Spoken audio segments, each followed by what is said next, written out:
Good evening, my dear brothers and sisters. Do you like surprises? You know, there are people who like surprises. There are even those who expect surprises. Yun bang kapag magba-birthday, inaasahan, ako isusurprise ako ng mga to. May hinahanda tong mga to para sa akin. Gugulatin ako ng mga ito. That is expecting a surprise. Tapos kung walang mangyari, sasama ang loob. Wala, hindi ako mahalaga sa kanila. Hindi nila ako sinurprise. They expect surprises. Could surprises really be expected? If a surprise is already expected, it is no longer a surprise. You know, I do not really like surprises. Pinaririnig ko na po yan sa mga taga-landmark. Hindi talaga ako nag-e-enjoy sa surprise. Because probably I don't want to be caught unaware. Parang mas gusto ko yung alam ko ang mangyayari kaysa sa magugulat na lang ako. Huwag po nating pag-usapan ang control issues. No? Ibang topic po yun. But you know, in a surprise, there is one element that is very important to make a surprise a success. And what is it? Is that one element? Silence. When you want to surprise someone, you have to be silent about it. You have to keep the surprise. You have to keep the plan to as few people as possible. Kasi kung mas maraming makakaalam, mas malaki ang posibilidad na malaman ng isusurprise natin ang ating surprise. Hindi na magiging surprise. And so silence is important in a surprise. That is also true with God. The surprises of God can only be appreciated in silence. This, my dear brothers and sisters, is what our readings today, the 8th day of our Simbang Gabi, are all about. Our first reading today is from the book of the prophet Malachi. Now, a prophet is God's mouthpiece. That is the mission of a prophet. A prophet speaks on behalf of God.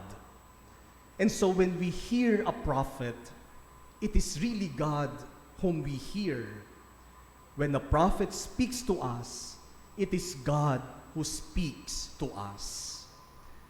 The prophet Malachi, as a prophet, speaks for God. But what is significant with the prophet Malachi is that he was the last prophet of the Old Testament. After the prophet Malachi, there was no prophet in Israel for the next 400 years. And so Malachi's prophecy was followed by a long silence from God. It was really an experience of waiting. Kailan kaya uli magsasalita ang Diyos sa atin? Kailan kaya uli tayo kakausapin ng Diyos? 400 years of silence. It was really an advent. And then came John the Baptist, whose birth we heard in our gospel today. John the Baptist could be considered as the first prophet of the New Testament. And so after 400 years of silence, God raised up a prophet, and through this prophet, God will speak again to his people. God broke his silence through the prophet John the Baptist. But John the Baptist was significant because with the birth of John the Baptist and with the prophecy of John the Baptist, God surprised His people that the Savior they are waiting for is now very near. Kaya nung muling nagsalita ang Diyos, ginulat niya ang kanyang bayan. Pagkatapos kong manahimik ng matagal na panahon, akala nyo galit ako sa inyo? Akala nyo wala na akong pakialam sa inyo? Meron lamang akong inihahanda at ito na ang aking hinanda. Darating na ang inyong tagapagligtas. And even the father of John, Zechariah, was silenced by God because he found it hard to believe that Elizabeth, who was both old and barren, would bear a son. And for 9 months, Zechariah was silent. He could not speak. And that helped him to behold the mysteries unfolding before his eyes. Sa pananahimik ni Zechariah, nung siya'y nakapagsalita, mayroong hiwaga, may surpresa na inihanda sa kanya ang Diyos. My dear brothers and sisters, when God is preparing a surprise for you, He is usually silent. And when God will do a breakthrough in your life, He prepares you in silence. And so when God is silent, do not worry. When God seems to be quiet, do not be afraid. When God seems to be doing nothing, do not doubt. Just believe that God is preparing a big surprise for you. Kaya yan nananahimik kasi may malaking biyaya, may malaking sorpresang inihahanda siya para sa iyo. And you can only appreciate the surprise if you undergo silence. And this, my dear brothers and sisters, could also lead us to ask ourselves, do we still value silence? Kung ang pamamaraan ng Diyos ay sa katahimikan, mahalaga pa ba sa atin yung katahimikan? Are we comfortable with silence? Or have we been so used with noise that silence causes uneasiness? Pansinin niyo po, minsan kapag tahimik, parang hindi tayo mapakali. Kapag wala tayong naririnig na ingay, parang hindi kumpleto. Kaya hindi ba minsan kahit na hindi naman tayo nanonood ng TV, bubuksan natin yung TV para lang may naririnig tayo. O kaya magpapatugtog ng music para may naririnig tayo kahit hindi ka naman manonood o hindi ka makikinig. Kasi hindi tayo komportable kapag tahimik.